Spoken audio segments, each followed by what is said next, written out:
Meron tayo ditong simple tutorial guys, sa pagkakabit ng submeter.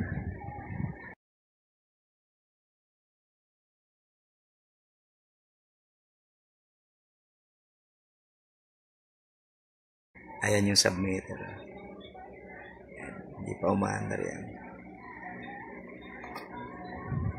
Ang unang gagawin, itong wire na to. Ito yung pinaka-source ng kuryente natin. Dito yan nakalagay sa kaliwang bahagi ng submeter. Dito niya yan nilalagay. Tapos, yung susunod na dalawa, ito, yung sa kanan. Yan, yung papunta ng breaker.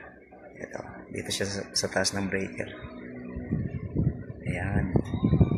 Tapos, paglabas ng breaker, ito na siya ngayon. Ayan, papunta siya ng pwedeng outlet, pwedeng switch para sa ilaw. Kaya ganyan ang connection yan guys, kasi pinagsama ko yung outlet saka switch. Bali itong unang linya na to, ito yung kulay red na yan, galing yan dito, ito, tapos pumasok siya rito sa outlet.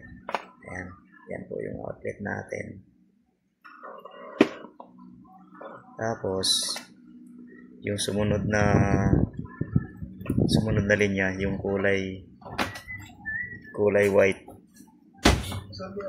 dito yan dumiretso sa may switch. Yung switch na to, ito yung papunta ng ilaw. Ito naman siya, ito papunta ng ilaw to. Ito. Yan siya, papunta ng ilaw. Tapos yung kabila niyan, para magkaroon ng supply, dito yan sa may kapares ng red na to.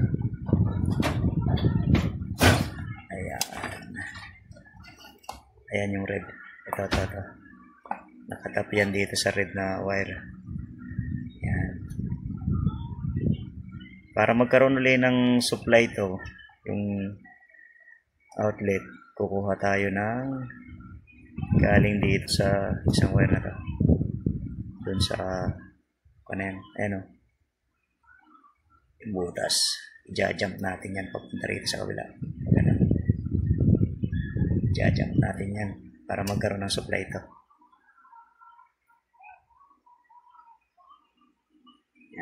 Yan po yung setup.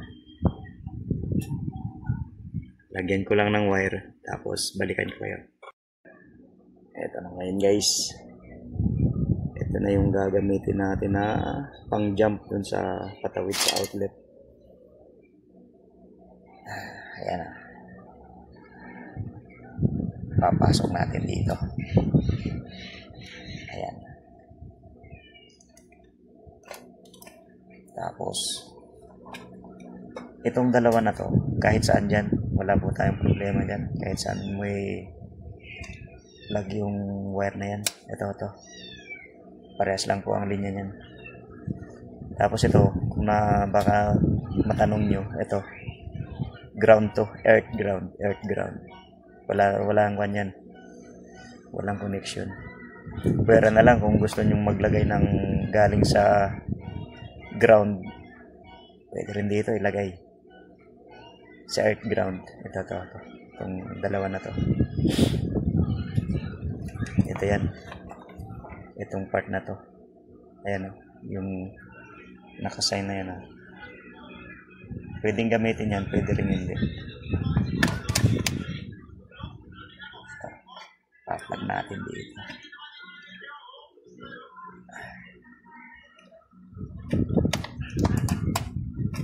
Yon. Nice. Yan na. Sana nasundan nyo guys.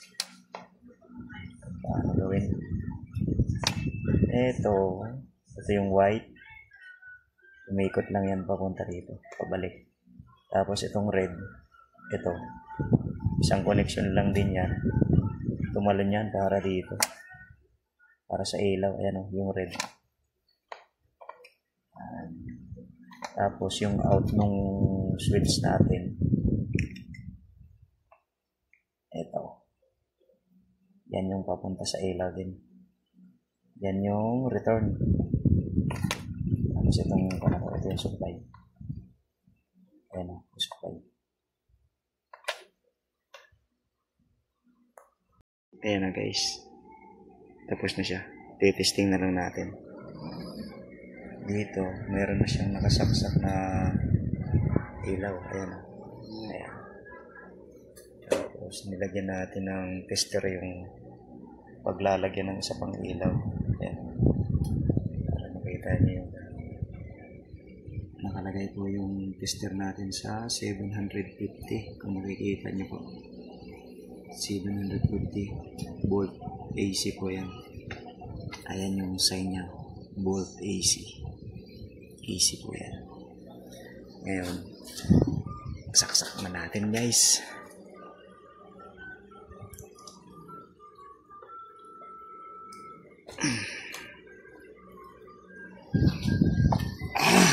Yan na. Ngayon, umilaw na yung kanya. Ayan, may power na yung submeter. Gumagana na siya guys. Panating may power on. Ayan na. Naka-on na siya. So hindi umilaw.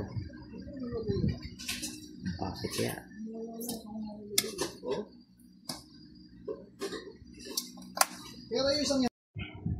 Ayan na siya guys. Umilaw na siya. Ayan o. May power na siya. Yun. Ayan. Nasa 240 po yung voltahe ng supply namin guys. Ayan. Ito. Okay. Kaya pala hindi umilaw kanina kasi kalimutan ko ilagay yung starter. Starter niya. Yun. Nice. Okay. Tapos pag pinatay natin tong switch, dapat mawawala yung reading doon. Ayan, subukan natin patayin.